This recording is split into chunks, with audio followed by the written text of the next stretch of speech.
trials, which actually will take place tomorrow here at Maple Grove. So a little change of scenery by the time we get to the final round. Big time matchup right here. Steve Harker, Dale Brand. Dale, the point leader. Harker's chasing him, though. It's all about the points. They've only met one time prior. That was the Houston race this season in round number 2, and Dale Brand did take out Steve Harker. Okay, I'm confused. Where did we run the Houston race? Oh, I think in Houston. In Houston. Yeah. Okay, I remember strategy. Well, the one thing that I think Dale Brand has got going for him so far, it seems like he's handled the pressure virtually every step of the way.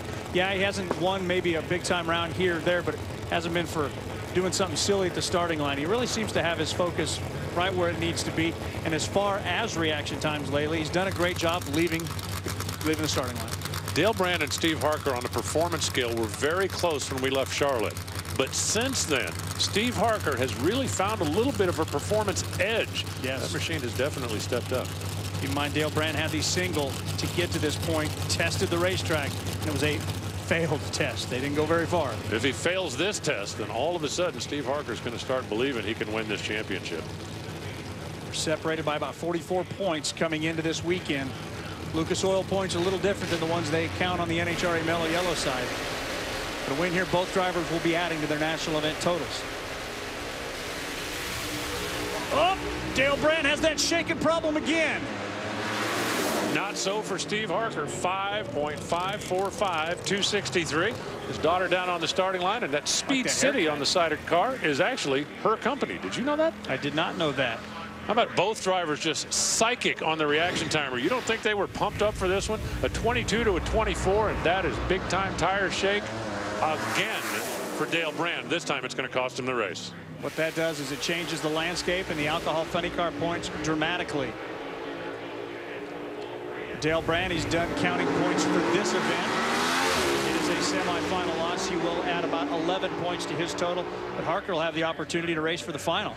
This thing shook so hard. Look at the tires going square under the body. It actually shook parts and pieces off of the car. I mean, that is violent stuff. I've had drivers liken it to putting your head in a paint shaker if you run by the Home Depot. Now, I've had a lot of drivers tell me that. I've yet to meet the driver that put his head in a paint shaker. But you could see that's the clutch filter coming off of it. The clutches in these cars make a lot of dust.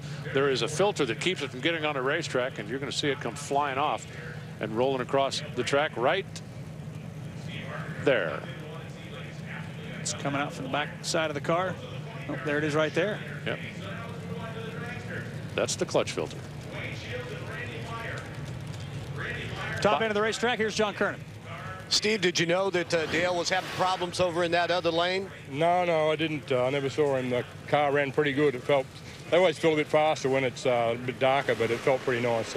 So are you starting to believe you can snatch this championship away? Well, maybe. There's still a few races left, so we'll see.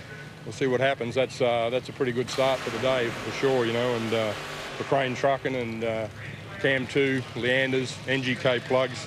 Hedman headers, got some new headers on, working really good. The crew having a fantastic day again. So thank you. We'll see you in the final. Thank you. A final of which he will pick his lane against DJ Cox. So many great storylines. Harker racing for the points championship. Dale Brand, the goal setter car, can only sit and watch. And of course, then there's DJ. The opportunity to win his first national event ever.